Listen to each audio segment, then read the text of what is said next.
Hi అండి, నమస్తే. ఈరోజు క్యారెట్ పప్పు చేస్తున్నాను. దీన్ని చాలా ఈజీగా టేస్టీగా చేసుకోవచ్చు. ఇక్కడ నేను 1 కప్పు కందిపప్పు తీసుకుని శుభ్రంగా కడిగేసి 1 కప్పుకి 4 కప్పుల నీళ్లు వేస్తున్నాను. దీంట్లో 1/2 టీ స్పూన్ పసుపు, 1 టీ స్పూన్ కారం వేస్తున్నాను.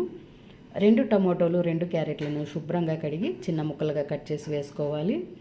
దీంట్లో కొద్దిగా కరివేపాకు, కొద్దిగా కొత్తిమీర వేసుకొని కుక్కర్ మూత పెట్టి 3 విజిల్స్ వచ్చే వరకు ఉడకనివ్వాలి. ఆవిరంతా పోయిన తర్వాత కుక్కర్ మూత తీసి పప్పుకు తగినంత ఉప్పు వేసి మెత్తగా మెదుపుకోవాలి.